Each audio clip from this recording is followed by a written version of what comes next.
Natureza. PLC 0053.9/2009. Lei Complementar número 491, de 20 de janeiro de 2010. Procedência. Governamental. Natureza. Disposições gerais. Art. 1º. Esta lei complementar estabelece normas sobre procedimento administrativo disciplinar, no âmbito da administração direta e indireta do Estado de Santa Catarina, visando a uniformização dos procedimentos processuais administrativos disciplinares. Parágrafo único. As disposições desta lei complementar aplicam-se a todos os servidores da administração direta e indireta, incluindo-se os servidores em estágio probatório, com vínculo seletista em cargo comissionado. Art. 2º. A administração pública obedecerá, entre outros, os princípios da legalidade, finalidade, motivação, razoabilidade, proporcionalidade, moralidade, impessoalidade, ampla defesa, contraditório, segurança jurídica, razoável duração do processo, interesse público e eficiência. Parágrafo único. A norma administrativa deve ser interpretada e aplicada da forma que melhor garanta a realização do fim público a que se dirige. Art. 3º. A autoridade que de qualquer modo tiver conhecimento de irregularidade no serviço público é obrigada a promover sua apuração imediata, pelos procedimentos previstos nesta lei complementar, assegurado ao acusado a ampla defesa.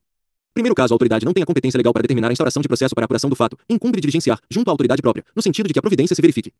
Segundo, mediante solicitação da autoridade referida no caput, a apuração dos fatos poderá ser promovida por servidor de órgão ou entidade diverso daquele em que tenha ocorrido a irregularidade, mediante delegação de competência específica para tal finalidade, no âmbito do respectivo poder, órgão ou entidade, preservadas as competências para o julgamento que se seguir à apuração. Terceiro, a autoridade competente determinará a expedição de portaria de constituição de comissão que será previamente submetida ao respectivo órgão jurídico e, após, à Procuradoria-Geral do Estado, para análise relativa ao cumprimento dos requisitos legais. Quarto, incorrerá a autoridade em responsabilidade administrativa caso constatada a omissão no cumprimento da obrigação das disposições deste artigo. Art. 4º. Ao ter ciência de fatos noticiados que configuram ilícito administrativo e constatada a inexistência de providências, é facultado à Procuradoria-Geral do Estado determinar ao órgão onde ocorreram os fatos a abertura de sindicância ou processo administrativo. Art. 5º. A jurisdição disciplinar não exclui a comum. Quando o fato constituir crime ou contravenção, deve ser comunicado às autoridades competentes. Parágrafo único. As sanções civis, penais e administrativas poderão cumular-se, sendo independentes entre si. Art. 6º. Caso o servidor esteja respondendo a mais de um procedimento administrativo disciplinar, todos deverão ter prosseguimento até o seu julgamento final, independentemente da pena aplicada em cada um, inclusive em caso de demissão anterior. Art. 7º. A responsabilidade administrativa do servidor será afastada no caso de absolvição criminal que negue a existência do fato ou sua autoria. Art. 8º. Não haverá sobrestamento do processo administrativo disciplinar em virtude de ações na esfera judicial contra o servidor acusado, salvo na hipótese de necessidade declarada pela comissão, após prévia consulta à Procuradoria-Geral do Estado. Parágrafo único. Ocorrendo sobrestamento do feito, prazo ficará interrompido até que seja resolvido o incidente. Art. 8º. Do ajustamento de conduta administrativo. Art. 9º. A autoridade poderá optar pelo ajustamento de conduta nas infrações puníveis com repreensão verbal ou escrita, advertência ou suspensão de até 15 dias, a ser adotado como medida alternativa de procedimento disciplinar e de punição, visando a reeducação do servidor, e este, ao firmar o termo de compromisso de ajuste de conduta, deve estar ciente dos deveres e das proibições, comprometendo-se, doravante, em observá-los no seu exercício funcional. 1 graus para a adoção do Instituto do Ajustamento de Conduta são competentes os diretores, gerentes e chefia imediata de modo geral. Segundo, em sindicâncias e processos em curso, presentes os pressupostos, a respectiva comissão poderá propor o ajustamento de conduta como medida alternativa à eventual aplicação da pena. Art. 10. Constituem requisitos para o ajustamento de conduta. I. Inexistência de dolo ou má-fé na conduta do servidor infrator. Segunda, inexistência de dano ao erário ou prejuízo às partes, ou uma vez verificado, ter sido prontamente reparado pelo servidor. Terceira, que o histórico funcional do servidor lhe abone a conduta precedente. E quarta, o servidor não poderá estar em estágio probatório. Parágrafo único. Não se admitirá o ajustamento de conduta caso tenha sido o servidor beneficiado anteriormente, no prazo de 3 anos, com a medida alternativa de procedimento disciplinar e de punição. Art. 11. Exclusivamente para os fins do disposto no parágrafo único do artigo anterior, o termo de compromisso de ajuste de conduta deverá ser registrado nos assentamentos funcionais do servidor. Capítulo 3º. Do procedimento sumário. Art. 12. Observar-se-á o procedimento sumário para a apuração e regularização das seguintes infrações disciplinares. I. Acumulação ilegal de cargos, empregos ou funções públicas. Segunda, abandono de cargo. E terceira, inassiduidade. Art. 13. O procedimento sumário se desenvolverá nas seguintes fases. I. Instauração, com a publicação do ato que constituir a comissão, a ser composta por 2 servidores que deverão ser ocupantes de cargo efetivo estável superior ou de mesmo nível da categoria funcional do acusado, preferencialmente, bacharéis em direito e simultaneamente indicar a autoria e a materialidade da transgressão objeto da apuração. Segunda, instrução sumária, que compreende indiciação, defesa e relatório. E terceira, julgamento. Primeiro, no caso de acumulação ilegal de cargos, a indicação da autoria dar-se-á pelo nome e matrícula do servidor e a materialidade pela descrição dos cargos, empregos ou funções públicas ilegalmente acumulados, bem como dos órgãos ou entidades de vinculação, das datas de ingresso, do horário de trabalho e do correspondente regime jurídico. Segundo, na hipótese de abandono de cargo, que se caracteriza pela ausência do servidor ao serviço por período superior a 30 dias consecutivos, a materialidade dar-se-á pela indicação precisa desse lapso temporal. Terceiro, no caso de inassiduidade, a materialidade dar-se-á pela ausência ao serviço sem justa causa, por 60 dias intercalados, no período de 12 meses. Art. 14. A comissão lavrará em até 5 dias após a publicação do ato que a constituiu, termo de indiciação em que serão transcritas as informações de que tratam os parágrafos anteriores, bem como promoverá a citação do servidor acusado, para, no prazo de 10 dias, apresentar defesa técnica e juntar documentos, assegurando-se vista do processo na repartição, aplicando-se no que couber o disposto no artigo 44. Art. 15. Apresentada a defesa, a comissão elaborará relatório conclusivo quanto à inocência ou à responsabilidade do servidor, em que resumirá as peças principais dos autos, opinará sobre as supostas irregularidades, indicará o respectivo dispositivo legal e remeterá o processo à autoridade instauradora, para julgamento. Primeiro, no prazo de 10 dias, contados do recebimento do processo, a autoridade julgadora proferirá sua decisão, aplicando-se, quando for o caso, o disposto no 4º do artigo 60. Segundo prazo para a conclusão do processo administrativo disciplinar submetido ao rito sumário não excederá 60 dias, contados da data de publicação do ato que constituir a comissão, admitida sua prorrogação, se as circunstâncias o exigirem. Terceiro, o procedimento sumário rege-se pelas disposições deste artigo, observando-se, no que lhe for aplicável, subsidiariamente, as disposições do capítulo 5º desta lei complementar. Quarto, nas infrações previstas no artigo 12, o servidor poderá requerer exoneração do cargo desde que antes do julgamento. Capítulo 4. Da sindicância. Art. 16. A sindicância é o meio de que se utiliza a administração pública para, sigilosa ou publicamente, com sindicados ou não, proceder à apuração de ocorrências anômalas, ocorrentes no serviço público. Art. 17. A sindicância se divide nas seguintes espécies. I. Investigativa ou preparatória. Segunda, acusatória ou punitiva com penalidade de suspensão de até 30 dias. E terceira, patrimonial. Primeiro, a sindicância investigativa será instaurada quando o fato ou a autoria não se mostrarem evidentes ou não estiver suficientemente caracterizada a infração. Segundo, na portaria de sindicância investigativa constará a identificação da autoridade instauradora e dos membros que compõem a comissão, a denúncia ou descrição das eventuais irregularidades ocorridas e o prazo para a conclusão dos trabalhos. Terceiro, a sindicância investigativa ou preparatória será conduzida por um ou mais servidores efetivos e estáveis pertencentes à categoria funcional compatível com o objeto da apuração. Quarto, a sindicância acusatória ou punitiva será conduzida por comissão composta por dois ou mais servidores ocupantes de cargo efetivo e estável, superior ou de mesmo nível na categoria funcional do sindicado, preferencialmente, bacharéis em direito. Quinto, na portaria de sindicância acusatória ou punitiva constará a identificação da autoridade instauradora, dos membros da comissão e dos prováveis servidores responsáveis, que poderá ser na forma do disposto no parágrafo único do artigo 37, o resumo circunstanciado dos fatos irregulares e a capitulação legal, caso seja possível. Art. 18. Ao tomar conhecimento de fundada notícia ou de indícios de enriquecimento ilícito, inclusive evolução patrimonial incompatível com os recursos e disponibilidades do servidor público, a autoridade competente determinará a instauração de sindicância patrimonial, destinada à apuração dos fatos. Parágrafo único. Na portaria de sindicância patrimonial constará a identificação da autoridade instauradora, dos membros da comissão, o resumo dos fatos objeto da investigação e prazo para a conclusão dos trabalhos. Art. 19. O procedimento da sindicância patrimonial será conduzido por comissão composta por dois ou mais servidores, ocupantes de cargo efetivo e estável superior ou de mesmo nível da categoria funcional do sindicado, preferencialmente, bacharéis em direito. Primeiro, a sindicância patrimonial constituir-se-á em procedimento sigiloso e meramente investigatório, não tendo caráter punitivo. Segundo concluídos os trabalhos da sindicância patrimonial, a comissão responsável por sua condução fará relatório sobre os fatos apurados, opinando pelo seu arquivamento ou, se for o caso, por sua conversão em processo administrativo disciplinar. Art. 20. Da sindicância poderá resultar: I. Arquivamento do processo. Segunda, aplicação de penalidade de repreensão verbal ou escrita, ou suspensão de até 30 dias. E terceira, instauração de processo disciplinar. Art. 21. Na sindicância não há necessariamente defesa, salvo no caso de sindicância acusatória ou punitiva. Art. 22. A abertura de sindicância ou a instauração de processo disciplinar interrompe a prescrição, até a decisão final proferida por autoridade competente.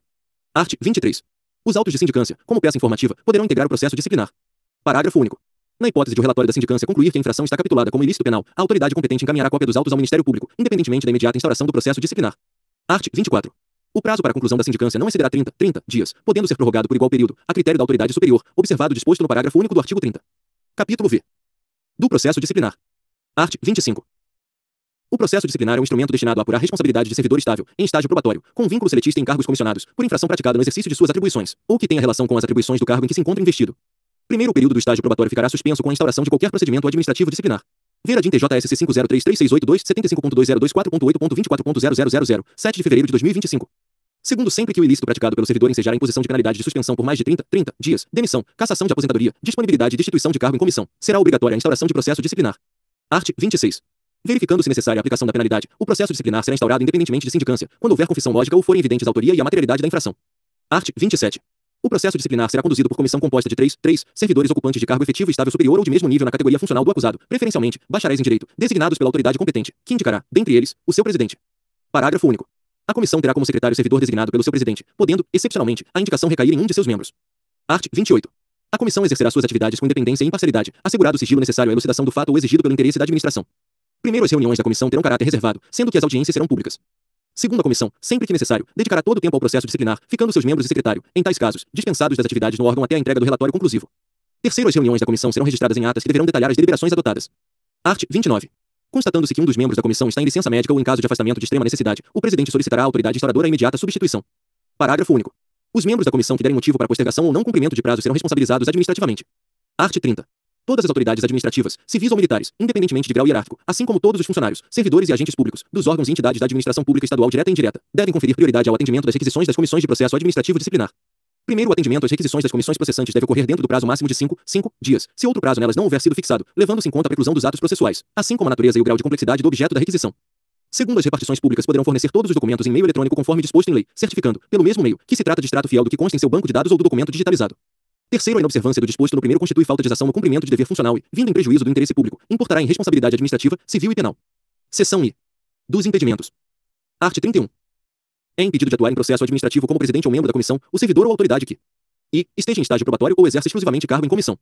Segunda, tenha participado como perito, testemunha ou representante da parte. Terceira, seja cônjuge, companheiro ou parente do acusado, consanguíneo ou afim, em linha reta ou colateral, até o terceiro grau. Quarta, tenha integrado comissão de sindicância da qual se originou o processo ou emitido parecer e V. Esteja litigando judicialmente com o interessado ou respectivo cônjuge ou companheiro. Art. 32. A autoridade ou servidor que incorrer em impedimento deve comunicar o fato àquela competente, abstendo-se de atuar. Parágrafo único. A omissão do dever de comunicar o impedimento constitui falta grave, para efeitos disciplinares. Art. 33. O interessado poderá arguir o impedimento de forma incidental em autos apartados e sem suspensão da causa. Art. 34. O indeferimento do incidente de impedimento poderá ser objeto de recurso, sem efeito suspensivo. Seção 2ª. Fases do processo. Art. 35. O processo disciplinar se desenvolve nas seguintes fases. I. Instauração, com a publicação do ato que constituir a comissão. Segunda, instrução. Terceira, defesa. Quarta, relatório conclusivo. I. V. Julgamento. Subseção I. Da instauração. Art. 36. O processo administrativo disciplinar será instaurado mediante a expedição da portaria, que indicará: I. A identificação funcional dos membros da comissão. Segunda, a identificação dos prováveis servidores responsáveis. Terceira, o resumo dos fatos. I. Quarta, a capitulação legal, caso seja possível. Parágrafo único. Na portaria poderá constar a identificação do provável servidor responsável de forma abreviada. Art. 37. A portaria poderá ser editada, notificando-se o acusado e, caso já tenha ocorrido o interrogatório, deverá ser designado novo depoimento sobre os fatos apresentados na adição. Parágrafo único. Na hipótese de conhecimento de infrações conexas supostamente cometidas pelo acusado que emergirem no decorrer dos trabalhos, estas serão apuradas no próprio processo disciplinar em andamento, independentemente de aditamento ou da edição de nova portaria. Art. 38. Iniciar-se-ão os procedimentos processuais disciplinares no prazo de 10 dias, a contar da publicação da portaria no Diário Oficial do Estado, e encerrar-se-á no prazo de 60 dias, prorrogável por igual período, e em caso de força maior, por prazo determinado a critério da autoridade competente, não excedente a 60 dias. Art. 39. A instalação é formalizada pela autuação da portaria e outros documentos que a instruírem, certidão ou cópia da ficha funcional do acusado, designação do dia, hora e local para audiência inicial e citação do mesmo, para se ver processar e acompanhar, querendo, por si ou por seu procurador devidamente habilitado no processo, a instrução. Parágrafo único. Constará do mandado de citação notificação, o nome completo e matrícula do servidor, a cópia da portaria instauradora do processo, o local, data e hora da primeira audiência, além do prazo para rolar as testemunhas de defesa. Art. 40. Quaisquer documentos, cuja juntada ao processo seja considerada necessária, deverão ser despachados pelo presidente da comissão, com expressão junte-se aos autos ou equivalente, seguida de data e assinatura, lavrando o secretário competente termo de juntada. Parágrafo único. A numeração das folhas nos diversos volumes do processo será contínua, contando-se, porém, não se numerando, a capa e a contracapa, contendo em cada volume termo de encerramento e termo de abertura. Art. 41. A citação do acusado dar-se-á pessoalmente, por escrito, contra recibo, e será acompanhada de cópia da portaria. Primeiro, no caso de se achar o acusado ausente do lugar onde deveria ser encontrado, será citado por via postal, em carta registrada com aviso de recebimento, AR, juntando-se ao processo comprovante do registro e do recebimento. Segundo, o acusado que mudar de residência fica obrigado a comunicar imediatamente à comissão o lugar onde poderá ser encontrado.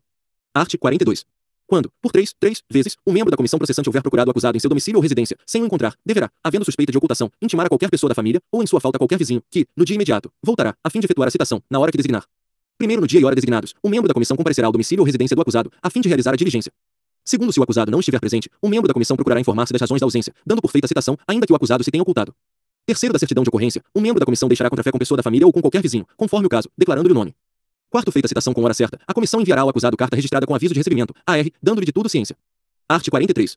Achando-se o acusado em lugar incerto e não sabido, será citado por edital, publicado no Diário Oficial do Estado, com prazo, nessa hipótese, de 15 dias para a defesa, a contar da última publicação do edital. Primeiro, considerar-se-á revel o acusado que, regularmente citado, não apresentar defesa no prazo legal. Segundo, será designado um servidor, de preferência bacharel em direito, como defensor do acusado, se não atendida a citação por edital. Terceiro, a revelia será declarada, por termo, nos autos do processo e devolverá o prazo para a defesa. Subseção 2ª. Da instrução. Art. 44. Na fase de instrução, a comissão promoverá a tomada de depoimentos, acariações, investigações e diligências cabíveis, objetivando a coleta de prova, recorrendo, quando necessário, a técnicos e peritos, de modo a permitir a completa elucidação dos fatos. Parágrafo único. É permitido o uso de prova emprestada, desde que respeitado o contraditório. Art. 45. É assegurado ao servidor o direito de acompanhar o processo por intermédio de procurador, arrolar e requerir testemunhas, produzir provas e contraprovas e formular quesitos, quando se tratar de prova pericial. Primeiro, compete ao advogado que postular no processo administrativo disciplinar informar telefone de contato, endereço eletrônico e profissional no qual receberá as intimações e notificações, bem como comunicar à comissão processante qualquer mudança de endereço. Segundo, o presidente da comissão poderá denegar pedidos considerados impertinentes, meramente protelatórios, ou de nenhum interesse para o esclarecimento dos fatos. Art. 46. Na instrução, proceder-se-á à inquirição das testemunhas arroladas pela comissão, interrogando-se, em seguida, o acusado, seguindo-se a inquirição das testemunhas arroladas pela defesa. Primeiro, havendo denunciante, proceder-se-á à tomada de declarações do mesmo, ao interrogatório do acusado, à inquirição das testemunhas arroladas pela comissão, nesta ordem, procedendo-se, após, à inquirição das testemunhas arroladas pela defesa. Segundo, no caso de mais de um acusado, cada um deles será ouvido separadamente, e sempre que divergirem em suas declarações sobre fatos ou circunstâncias, poderá ser promovida a cariação entre eles. Terceiro, incumbe ao acusado, no prazo de 5 dias a partir do seu interrogatório, apresentar o rol de testemunhas, precisando-lhes o nome, profissão, telefone, residência e o local de trabalho. ADIM TJSC 502664 56.2024.24.0000 SC, julgado extinto feito, sem resolução de mérito, na forma do art. 485, sexta, do CPC. Quarto, na instrução é lícito ao acusado oferecer até 10 testemunhas, indicando 3, no máximo, para cada fato. Quinto, na hipótese da defesa rolar testemunhas em número excedente ao fixado no parágrafo anterior, a comissão ouvirá somente as 10 primeiras constantes do rol oferecido. Sexto, a comissão poderá rolar as testemunhas que achar necessário a elucidação dos fatos, bem como proceder a mais de um interrogatório do acusado. ADIM TJSC 50569307.2024.0000, art. 46, caput 3 graus, julgado improcedente, 28 de agosto de 2025. Art. 47. As testemunhas serão intimadas a depor mediante mandado expedido pelo presidente da comissão, devendo a segunda via, consciente do mesmo, ser juntada aos autos. Primeiro, se a testemunha for servidor público, civil ou militar, a expedição do mandado será imediatamente comunicada ao chefe da repartição onde serve, com a indicação do dia e hora marcados para inquirição. Segundo, o acusado pode comprometer-se a levar à audiência a testemunha, independentemente de intimação, presumindo-se, caso não compareça, que desistiu de ouvi-la. Terceiro, a intimação poderá ser feita por outro meio, desde que atinja a finalidade. Art. 48. Respeitado o limite disposto no 4º do artigo 47, poderá o acusado durante a instrução substituir as testemunhas ou indicar outras no lugar das que não comparecerem, desde que presente a substituta na audiência. Art. 49. O depoimento será prestado oralmente e reduzido a termo, não sendo lícito a testemunha trazê-lo por escrito. Parágrafo único. As testemunhas serão inquiridas separadamente, o mesmo ocorrendo com os interrogatórios, quando houver mais de um indiciado. Art. 50. A testemunha não poderá eximir-se da obrigação de depor, salvo caso de proibição legal, nos termos do artigo 207 do Código de Processo Penal. Primeiro, quando a pessoa estranha ao serviço público se recusa a depor perante a comissão, o presidente solicitará à autoridade policial a providência cabível, se assim entender, a fim de ser ouvida no departamento policial. Segundo, na hipótese do parágrafo anterior, o presidente da comissão encaminhará à autoridade policial as perguntas sobre o qual deverá ser ouvida a testemunha. Terceiro, o procurador do acusado poderá assistir ao interrogatório, bem como à inquirição das testemunhas, sendo-lhe vedado interferir nas perguntas e respostas, facultando-se-lhe, porém, reinquiri-las, por intermédio do presidente da comissão. Art. 51. Quando houver dúvida sobre a sanidade mental do acusado, a comissão procurar a autoridade competente que ele seja submetido a exame por junta médica oficial. Primeiro, o incidente de sanidade mental será processado em auto apartado e apenso ao processo principal, após a expedição do laudo pericial. Segundo, o internamento do acusado, bem como a licença para tratamento de saúde após o interrogatório não suspende a tramitação do processo. Art. 52. Havendo necessidade de prova pericial, suspende-se o andamento do processo até a apresentação do laudo requerido. Parágrafo único. Será indeferido o pedido de prova pericial, quando a comprovação do fato independer de conhecimento especial de perito. Art. 53. A fase instrutiva encerrar-se-á com relatório de instrução, no qual serão resumidos os fatos apurados, as provas produzidas e a convicção da comissão disciplinar sobre as mesmas, a identificação do acusado e das transgressões legais. Subseção 3ª. Da defesa. Art. 54. Após o relatório de instrução, o acusado ou seu representante legal serão notificados para apresentar defesa técnica no prazo de 15 dias, oportunidade em que poderá juntar documentos, assegurando-se-lhe vista do processo na repartição, ou fora dela exclusivamente a procurador que seja advogado, mediante carga, no decurso do prazo. Primeiro, havendo dois ou mais acusados, o prazo será comum e de 20 dias. Segundo, no caso de recusa do acusado ou do seu representante legal inconsciente na cópia da notificação, o prazo para a defesa contar-se-á da data declarada, em termo próprio, pelo membro da comissão que fez a notificação, com a assinatura de duas testemunhas. Terceiro, na hipótese de não apresentação de defesa técnica, o presidente designará um defensor ad hoc. Subseção 4ª. Do relatório conclusivo. Art. 55. Apresentada a defesa, a comissão elaborará relatório minucioso, onde resumirá as peças principais dos autos e mencionará as provas em que se baseou para formar a sua convicção. Primeiro, o relatório será sempre conclusivo quanto à inocência ou à responsabilidade do servidor. Segundo, reconhecida a responsabilidade do servidor, a comissão indicará o dispositivo legal ou regulamentar transgredido, bem como as circunstâncias agravantes ou atenuantes. Art. 56. O processo disciplinar, com o relatório da comissão, será remetido à autoridade que determinou a sua instauração, para julgamento. Subseção V. Do julgamento. Art. 57. No prazo de 20 dias, contados do recebimento do processo, a autoridade julgadora proferirá a sua decisão. Primeiro proferido o julgamento, serão notificados da decisão o servidor e seu defensor. Segundo, se a penalidade a ser aplicada exceder a alçada da autoridade instauradora do processo, este será encaminhado à autoridade competente, que decidirá em igual prazo. Terceiro, havendo mais de um indiciado e diversidade de sanções, o julgamento caberá à autoridade competente para a imposição da pena mais grave. Quarto, o acusado, no processo disciplinar, defende-se contra a imputação de fatos ilícitos, podendo a autoridade administrativa adotar capitulação legal diversa da que lhes deu a comissão processante, sem que implique cerceamento de defesa. Art. 58. A extrapolação dos prazos previstos nesta lei complementar pela comissão ou pela autoridade julgadora não implica nulidade do processo. Art. 59. Nos processos administrativos disciplinares em que a comissão processante sugerir a aplicação de quaisquer penalidades previstas em lei, a autoridade competente deverá previamente submetê-lo ao respectivo órgão jurídico para análise relativa ao cumprimento dos requisitos legais. Primeiro, nas hipóteses em que a comissão processante sugerir a aplicação das penalidades de demissão simples, qualificada ou cassação de aposentadoria ou disponibilidade, após a manifestação dos órgãos jurídicos prevista no caput, deverá o processo administrativo disciplinar ser encaminhado à Procuradoria-Geral do Estado para análise relativa ao cumprimento dos requisitos legais. Segundo, após, o processo deve ser restituído ao órgão de origem para encaminhamento pelo seu respectivo titular ao chefe do Poder Executivo. Terceiro, fica vedado a qualquer outro órgão emitir, no mesmo caso, manifestação divergente da proferida pela Procuradoria-Geral do Estado. Quarto, se a penalidade prevista for a demissão ou cassação de aposentadoria ou disponibilidade, a aplicação da pena caberá à autoridade competente para nomear ou aposentar. Quinto, a responsabilidade administrativa do servidor será afastada no caso de absolvição criminal que negue a existência do fato ou sua autoria. Art. 60. O julgamento a ser efetuado pela autoridade competente é dirigido pelo livre convencimento, a qual é facultado divergir das conclusões do relatório da comissão, podendo, motivadamente, agravar a penalidade proposta, abrandá-la ou isentar o servidor de responsabilidade. Parágrafo único. Reconhecida pela comissão a inocência do servidor ou a inexistência do fato, a autoridade instauradora do processo determinará o seu arquivamento, salvo se entender de forma diversa, frente à prova dos autos, quando aplicará a penalidade cabível. Art. 61. Verificada a ocorrência de vício insanável, a autoridade que determinou a instauração do processo ou outra de hierarquia superior declarará sua nulidade, total ou parcial, e ordenará, no mesmo ato, a constituição de outra comissão para a instauração de novo processo. Parágrafo único. A autoridade julgadora que der causa à prescrição da ação disciplinar será responsabilizada administrativa e judicialmente. Art. 62. Quando a infração estiver capitulada como crime, será remetido cópia do processo disciplinar ao Ministério Público para, se for o entendimento, instaurar a ação penal competente. Art. 63. O servidor que responder a processo disciplinar só poderá ser exonerado a pedido ou aposentado voluntariamente, após a conclusão do processo e o cumprimento da penalidade eventualmente aplicada. Parágrafo único. Ocorrida a exoneração quando não satisfeitas as condições do estágio probatório, o ato será convertido em demissão, se for o caso. Seção 3ª. Dos recursos. Subseção I. Art. 64. São cabíveis os seguintes recursos. I. Pedido de reconsideração. I. Segunda, recurso hierárquico. Art. 65. A petição de recurso observará os seguintes requisitos.